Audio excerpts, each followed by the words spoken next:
yang penuh dengan penyertaan pertolongan Tuhan bagi kami semua. Terima kasih Tuhan. Terpujilah Engkau. Dalam nama Tuhan Yesus kami siap untuk mendengarkan firman-Mu. Amin. Baik, shalom. Selamat hari Minggu kita semua. Baik Bapak Ibu, kita akan merenungkan firman Tuhan dari beberapa teks Alkitab. Yang pertama itu dari Matius pasal 10 ayat 20, nanti dari Yohanes pasal 14 ayat 12, dan juga 16 sampai 18 dan 26. Baik, saya akan bacakan teks firman Tuhan ini bagi kita semua. Demikian firman Tuhan. Yang pertama itu dari Matius pasal 10 ayat 20. Karena bukan kamu yang berkata-kata, melainkan Roh Bapamu, Dia yang akan berkata-kata di dalam kamu. Dan yang berikut adalah Injil Yohanes pasal 14 ayat yang ke-14. Demikian firman Tuhan. Jika kamu meminta sesuatu kepadaku dalam namaku, aku akan melakukannya. Yang berikut lagi dari ayat yang ke-16 sampai 18. Demikian firman Tuhan. Aku akan meminta kepada Bapa, dan Ia akan memberikan kepadamu seorang penolong yang lain, supaya Ia menyertai kamu selama-lamanya, yaitu Roh kebenaran. Dunia tidak dapat menerima Dia, sebab dunia tidak melihat Dia dan tidak mengenal Dia. Tetapi kamu mengenal Dia, sebab Ia menyertai kamu dan akan tinggal dalam kamu. Aku tidak akan meninggalkan kamu sebagai yatim piatu. Aku datang kembali kepadamu. Ayat yang ke-26. Kamu telah mendengar bahwa aku telah berkata kepadamu, aku pergi, tetapi aku datang kembali kepadamu. Sekiranya kamu mengasihi aku, kamu tentu akan bersukacita, karena aku pergi kepada Bapakku, sebab Bapa lebih besar daripada aku. Nah, tema firman Tuhan bagi kita pada sore hari ini yaitu Allah beserta kita dapat menghadapi masa depan dengan keberanian. Bapak Ibu, memang kata Allah beserta kita itu ya kita dengar ya sangat bersukacita gitu ya, sangat menghibur. Tapi berkaitan dengan kata masa depan gitu ya, masa depan. Masa depan ini dikatakan dengan berani. Apakah benar kita yang berani? Berani Bapak Ibu? Ya, kita bilang amin. Apa yang kita aminkan itu apakah segampang kita berkata amin? Gampang begitu enggak? Tentu tidak ya. Tapi kita harus menuju ke sana. Gitu ya. Itu pertanyaan untuk kita. Ya Bapak Ibu yang dikasihi oleh Tuhan Yesus Kristus, dalam hidup manusia, dalam perjalanan hidup kita, termasuk juga pada saat saya merenungkan firman Tuhan ini, saya mengingat perjalanan masa waktu hidup saya. Paling tidak kan perjalanan masa waktu hidup manusia itu yang pertama itu ada masa lalu gitu ya. Setelah masa lalu ada masa sekarang yang kita sedang hidup sekarang ini. Tetapi juga ada masa akan datang. Masa lalu itu masa yang sudah kita lalui, dan setelah kita melaluinya, kita sudah tahu dan kita sudah alami berbagai macam pergumulannya. Tentu kita punya pergumulan tantangan masing-masing. Setelah melewati masa-masa, mungkin kalau kita hitung dengan sepanjang umur kita sampai hari ini, kalau saya sekarang umur 46, berarti saya sudah mengarungi masa lalu saya itu dari umur 1 tahun sampai 26 tahun. Selama 26 tahun itu dengan berbagai macam pergumulan yang saya sudah alami, gitu ya. Dan tentulah dalam pergumulan itu kita belajar, gitu ya. Kita belajar, dan dalam menghadapi itu tidak gampang. Ada yang dengan air mata, gitu ya, jatuh bangun dan lain sebagainya. Kita punya pengalaman mas itu di masa yang lalu. Masa sekarang pun kita bisa alami. Saya tak tahu sekarang ini, waktu kita ada di sini, duduk bersama ini, hal apa yang kita hadapi? Pergumulan apa yang sedang kita alami sekarang, Bapak Ibu? Yang sedang melilit kita sekarang, yang harus menguji keberanian kita, sebagaimana dikatakan di sini, dia berani sedang menguji kita. Ya mungkin kita punya pengalaman sekarang, ada yang dengan berani masuk gitu ya, menghadapi itu, dan itu ada rahasianya masing-masing. orang berani masuk dan melaluinya. Walaupun dengan air mata dia mampu bangkit dan berani. Tapi ada juga orang yang terkala menghadapi masalah pergumulan, dia terkulai, tidak bisa bangun, menangis dan tidak bisa bangkit. Hidup di dalam ketakutan, depresi, dan berbagai macam fenomena-fenomena dari ketakutan itu, dan tidak bisa bangkit. Saya kira bisa jadi dua hal ini, ya. Tapi firman Tuhan harus dengan berani. Gitu. Bapak Ibu, perjalanan hidup tidak gampang, gitu ya. Kita punya pergumulan masing-masing, tentu dengan volume, tingkat, beratnya berbeda-beda, gitu ya. Dan tentu kita tidak bisa mengatakan saya lebih hebat dan dia lebih hebat, karena kita punya pengalaman berbeda-beda, gitu ya. Tapi bagaimana kita berserah kepada Tuhan, itu yang paling penting. Dan yang kedua, Bapak Ibu, masa depan. Berbicara tentang masa depan ini, memang kalau masa depan kita pikirkan sekarang, kadang-kadang kita berpikir dalam hal berpikir bagaimana masa depan perjalanan hidup saya ini. Kadang-kadang berpikir kan, sebentar lagi mau akhir tahun dan kita masuk pada tahun 2025. Banyak orang merenungkan pada yang tahun itu menuju tahun yang baru itu. Memang banyak nasihatnya. Dikatakan mungkin gampang, tapi mungkin juga tidak gampang, gitu ya. Dari banyak segi. Perjalanan hidup kita ini memang kita lalui secara jasmani dan secara rohani. Dua hal itu berjalan bersama-sama. Mungkin beban secara jasmani, ekonomi dan sebagainya itu juga menjadi beban yang harus kita hadapi, apakah dengan berani atau kita terkulai dan takut. Tetapi juga perjalanan hidup iman kita secara rohani juga kita akan masuk ke sana. Dan itu juga kalau kita tidak punya rahasianya, maka tentu kita akan terkulai dan kita akan hancur di situ. Dan itu menjadi penantian. Dan dikatakan maka kita menghadapi masa depan dengan berani, gitu ya, dengan berani. Kita harus katakan dengan berani. Tetapi yang saya mau katakan Bapak Ibu kepada kita semua, saya juga berani. Dan harus waspada. Jangan sampai kita katakan berani, tapi kita tidak tahu berani semacam apa, ada seperti apa yang harus kita lakukan, bertindak. Jangan sampai kita berani secara konyol. Ini yang perlu kita waspada. Atau bahkan kita takut sama konyolnya juga. Jangan sampai kita berani, ya. Tapi berani dengan konyolan itu, tanpa ada bekal, tanpa ada peluru. Maka firman Tuhan di sini dari teks-teks yang tadi itu ada 5 poin yang saya mau sampaikan untuk kita semua. Yang pertama itu menghadapi masa depan. Memang ada penyertaan Tuhan, kita amini itu, gitu ya. Tapi bagi diri kita, bagaimana kita berani, Tuhan ada beserta kita. Yang pertama itu tergantung dari atau sangat dipengaruhi oleh hidup beriman. Itu dikatakan dalam teks ini, gitu ya. Memang tadi ada materi saya cari tadi itu sudah tahu tersimpan di mana itu, ya, ada 5 poin itu. Dia terus yang pertama itu hidup beriman.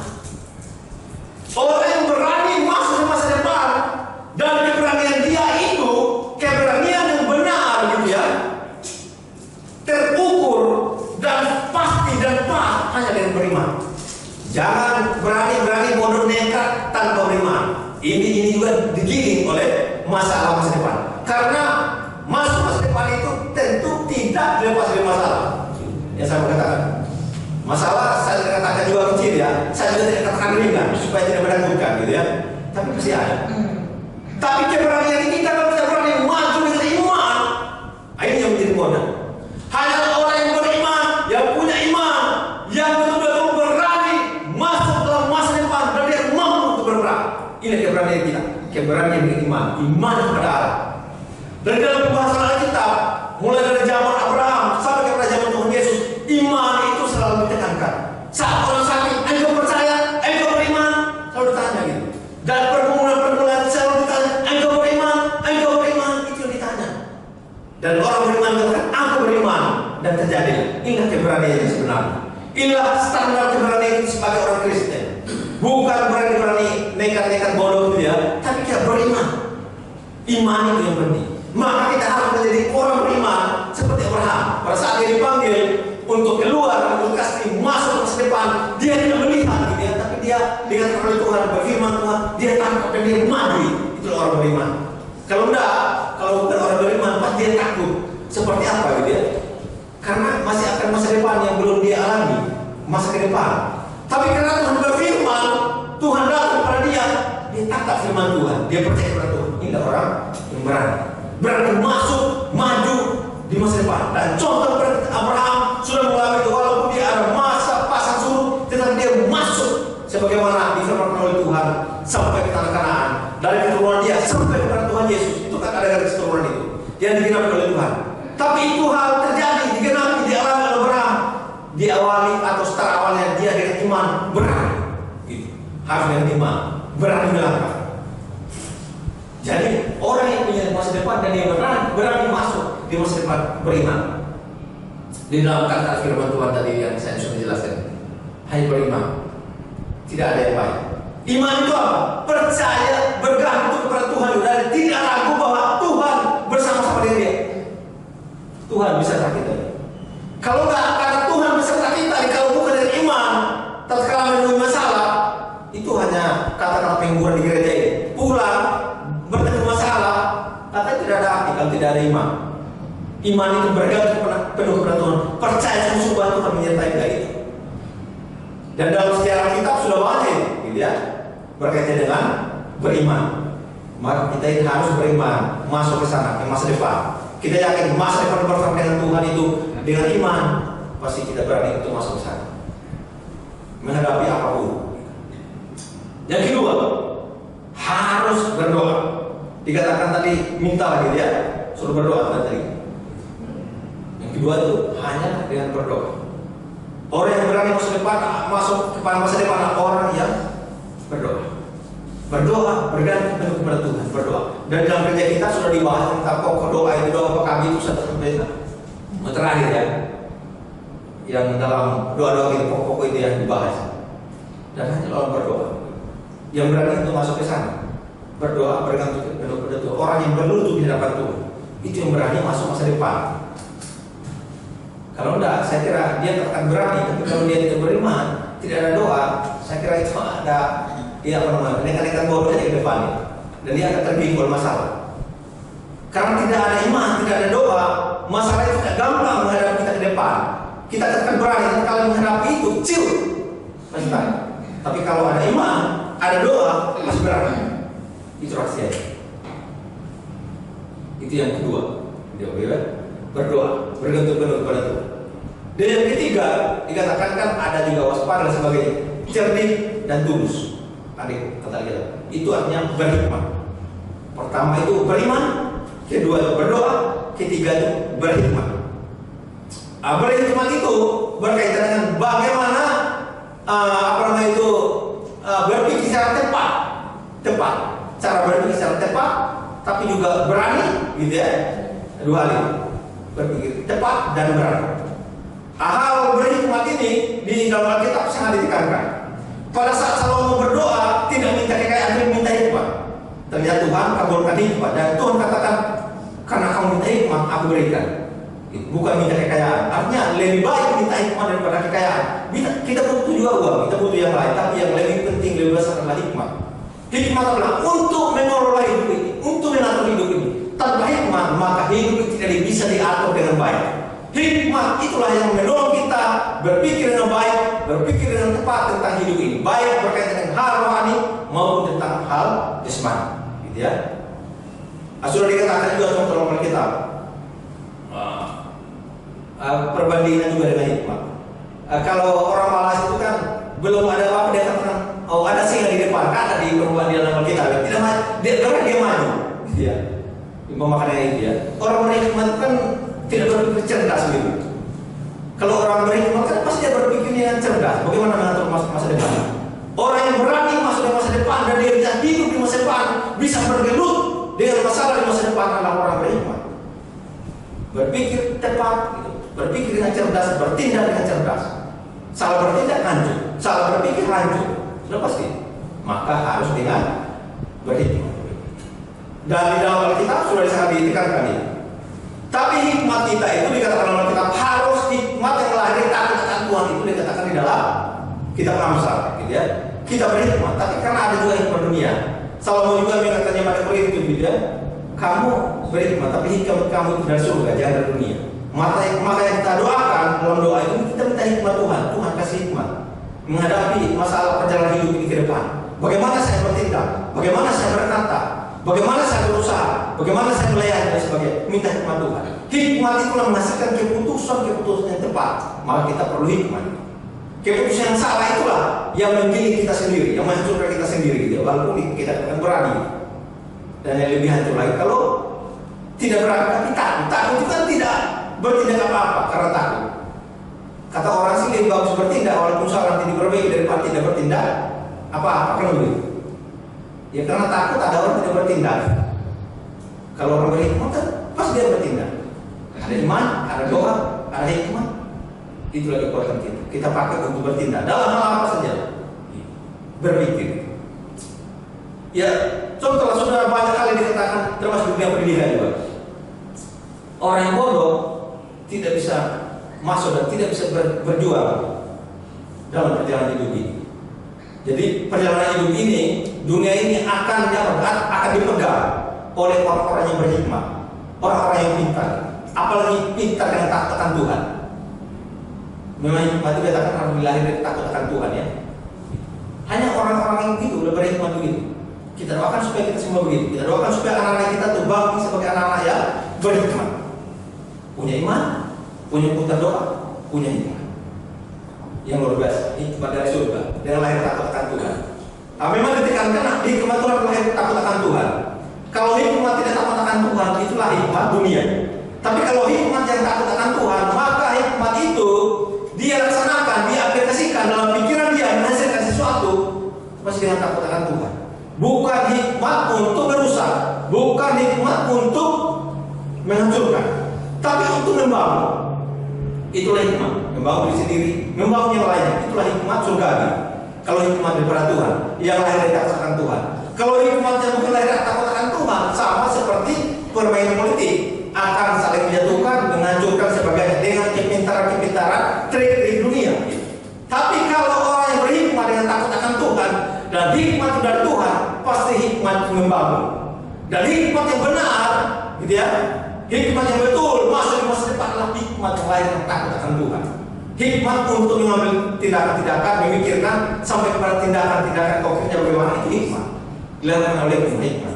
Contoh Salomo ya, memang kita tidak bahas tentang dosa Salomo, tapi yang saya menekankan hikmat Salomo itu tidak bisa disaingi oleh hikmat siapapun. Dan hikmat itu dia bisa menata kerajaannya dengan luar biasa. Itulah hasil hikmat. Mengatur. Itulah orang berhikmat. Bisa mengatur hidup ini. Kalau kita bisa mengatur hidup ini, maka hidupnya bisa diatur, ditata, itu juga bisa berdampak pada orang lain. Tapi mulai dari kita dulu. Kita bisa menata diri kita dulu sebelum kita menata yang lainnya. Maka orang berhikmat, orang yang bisa menata hidupnya dengan baik, menata apa yang dia sedang kelola. Contoh seperti Raja Salomo, dia menata dengan baik kerjaannya. Sampai Ratu Seba datang untuk melihat bagaimana kehebatan hikmat Salomo itu dalam mengatur hidup ini. Gitu ya. Jadi orang yang berani masuk ke depan adalah orang yang penuh dengan hikmat dan menata masa depan, menata hidup ini. Dia melihat ke depan dan dia mulai menata untuk masuk ke sana. Kalau tidak menata untuk masuk ke sana, jangan harap masuk yang kosong-kosong. Kalau tidak, kita akan diterpa oleh pergumulan yang akan kita hadapi. Entah besar atau kecil, saya kira pasti ada pergumulan di masa depan. Tapi kalau orang yang berhikmat, berdoa, beriman, pasti akan bisa masuk untuk masuk di sana dengan keberanian dan kekuatan yang Tuhan sudah bekali, sebagaimana dikatakan oleh firman Tuhan yang dikatakan tadi. Itu ya, yang ketiga. Yang keempat itu waspada, gitu ya, waspada. Masa depan, masuk masa depan itu juga harus penuh dengan kewaspadaan, gitu ya. Harus penuh dengan kehati-hatian, bukan ceroboh. Gitu ya. Orang yang hancur masuk masa depan itu orang yang ceroboh, tidak ada kewaspadaan, gitu ya.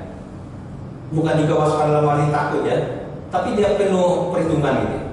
Langkah-langkah dan sebagainya dengan kewaspadaan. Orang yang berani masa depan dan dia masuk ke situ, orang yang penuh dengan kewaspadaan dan penuh dengan kehati-hatian. Karena hidup ini salah-salah kalau tidak ada perhitungan-perhitungan, kehati-hatian, bisa masuk terjerumus kepada masalah yang akan beli kita. Itu perlu kewaspadaan dan kehati-hatian dalam menjalani hidup itu. Dan yang kelima terakhir adalah dengan komitmen di hadapan Tuhan. Komitmen apa? Dikatakan juga di dalam konteks teks tadi itu, kalau dalam Matius 10 itu memang berbicara tentang bagaimana murid-murid menghadapi penganiayaan, dan Tuhan Yesus sudah menyajikan itu di hadapan mereka. Harus hidup beriman, hidup berdoa, hidup dengan berhikmat. Itulah yang dikatakan di sini. Yang berikut juga konteks di dalam Yohanes pasal 14. Di sini kan konteksnya Tuhan Yesus mau naik surga kan, berbicara dengan murid-murid. Mereka takut, gitu ya. Mereka takut. Tapi Tuhan sudah katakan, aku tidak akan meninggalkan kamu, ini janji, gitu ya. Tapi mereka menjalani hidup yang luar biasa. Rata-rata hidup mereka itu di sini yang saya lihat dalam perjalanan hidup sampai pada kisah para rasul, saya kira hal itu ya. Bagaimana mereka melayani dengan iman, melayani dengan doa, melayani dengan penuh hikmat, itu ya yang ada di sini. Dari kehidupan mereka setelah Tuhan Yesus katakan itu. Dan yang terakhir itu, aku akan kembali kepada kamu, tapi kamu harus menunggu itu sampai aku datang, gitu ya, sampai aku datang menjemput kamu. Jadi selama mereka hidup dunia menunggu Tuhan Yesus datang itu harus masuk kepada komitmen untuk menunggu Tuhan Yesus, komitmen untuk tetap beriman, untuk menyambut kedatangan Yesus yang kedua kali, gitu ya. Masuk kepada komitmen itu. Kita akan masuk ya masa depan. Kita berani, gitu ya, dengan beriman, gitu ya, dengan berdoa, dengan hikmat, penuh kepesertaan. Tapi yang terakhir itu ada penuh komitmen menunggu kedatangan Dia, karena Dia jadi akan datang kembali. Itu dikatakan kepada para murid, kamu harus menunggu nanti saya balik, gitu kan, untuk menjemput. Orang yang masuk pada masa depan adalah orang yang punya komitmen menunggu Dia sampai Dia datang. Banyak perlombaan bagaimana tentang kedatangan Tuhan Yesus yang akan disambut Dia, gitu ya. Saya berbicara tentang masa depan menuju tahun-tahun berikut sampai ke masa depan, masuk sampai ke masa depan kekal.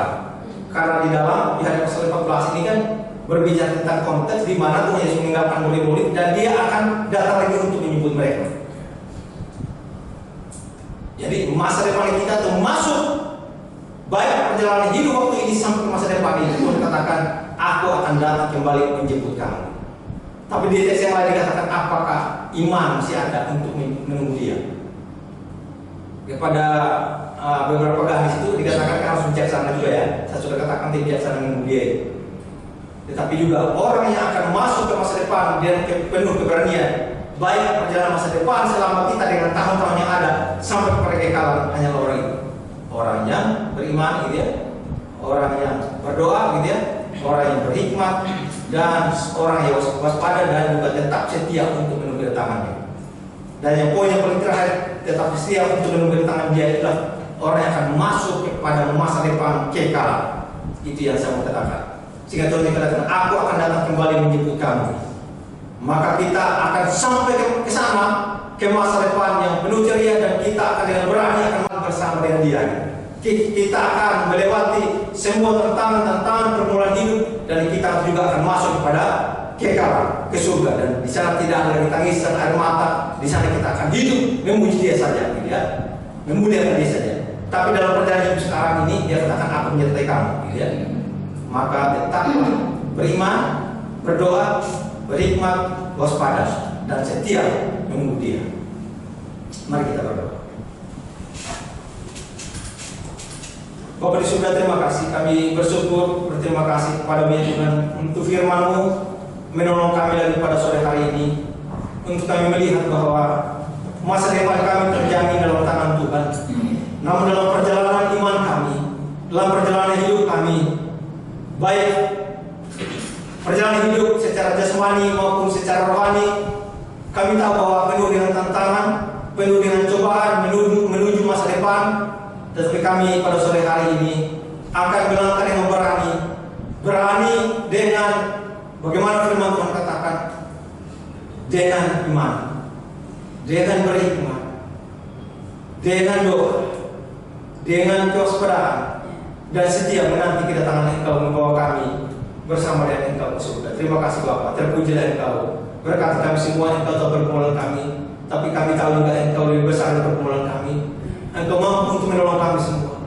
Engkau tahu pergumulan jemaatmu masing-masing, berkaitan dengan ekonomi, berkaitan dengan pekerjaan, berkaitan dengan rumah tangga, berkaitan dengan kehidupan rohani, berkaitan dengan kehidupan iman. Tapi kami tahu bahwa Engkau bersama dengan kami. Tolonglah kami semua ya Tuhan. Kami butuhkan Engkau dalam hidup kami. Engkau akan mengerjakannya, Engkau akan menolong kami. Dalam nama Tuhan Yesus kami berdoa. Amin. Bapak Ibu saudara kita semua untuk mengambil posisi berdiri. Mari kita nyatakan iman kita kepada Tuhan. Ia adalah